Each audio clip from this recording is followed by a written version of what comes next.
All right, let's dive into a story about a critical moment, a split-second decision, and the kind of courage that, honestly, can change everything. You know how it is, right? A crisis, it doesn't send an invitation. It just shows up. One minute, you're just going about your day, maybe driving down a quiet road, and everything feels totally normal. And then, boom, something shifts. Maybe it's a phone call, a sudden noise, or just this sinking feeling. That sense of safety, it's gone. And you're staring at this new, urgent reality. There's literally no time to overthink it. So what do? It's the ultimate question we all face when things get real. Do you act or do you hesitate? Do you jump in or do you kind of freeze up, hoping maybe someone else will take care of it? And look, fear is totally real in those moments. Of course it is. Your heart's probably pounding, maybe your hands are shaking. But what's so powerful is that something else can rise up, something even stronger: love. When it's for the people you care about, that instinct just takes over and pushes you to do something. This whole dynamic, it's laid out perfectly in this short but seriously profound story from the Bible. We're talking about a moment where a mission that could have changed history was about to completely fall apart. The people at the center of this? Moses and his wife Zipporah. And you've got to understand, Moses isn't just some guy. He has been tasked by God with a mission that's going to decide the fate of a whole nation. I mean, the stakes are about as high as they can possibly get. Okay, so here's the quick play-by-play. God calls Moses, gives him this huge, world-changing job. Moses is like, okay, I'm on it, and starts his journey. But then, bam, out of nowhere, a massive crisis hits. The Bible says God actually confronts Moses, and his life is on the line, just like that. And you're probably thinking, wait, what? Why would that happen right now? It's super confusing. But Zipporah, she gets it. She sees something that Moses either overlooked or just put off. A really important act of obedience, a sign of their family's covenant with God had been neglected. And because of that one thing, the whole mission, everything, was about to go up in smoke. And this is the moment everything changes. In a situation that would make most people totally panic, one person's brave decision flips the entire script. Think about it. The normal reaction here?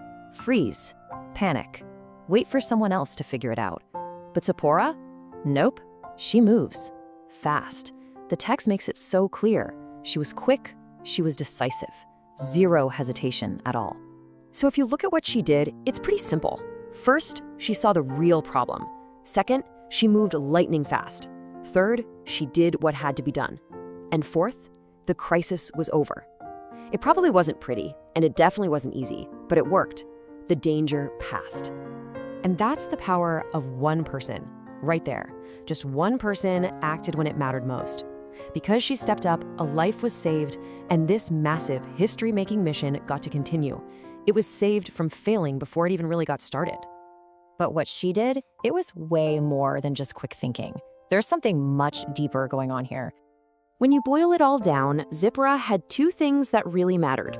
First, she had discernment. She could see what the actual problem was, not just the chaos on the surface. And second, she had courage, the guts to do something about it, no matter how hard it was. And this wasn't just, a gut reaction. It was a kind of spiritual awareness. She understood that being obedient to God wasn't optional. It wasn't a suggestion. It was absolutely essential for their life, for their purpose, for everything. So with that one action, she did more than just put out a fire. She basically realigned everything. She got their family and this huge mission right back on track with God's will. Okay, so this is where this ancient story smacks right into our lives today. What does all this mean for you? For us? Look, your Zipporah moment might not be quite so dramatic, right? But it's just as important. It could be speaking up when you know something's wrong, or making that really hard but right decision for your family. Maybe it's just taking responsibility for something that's been dropped.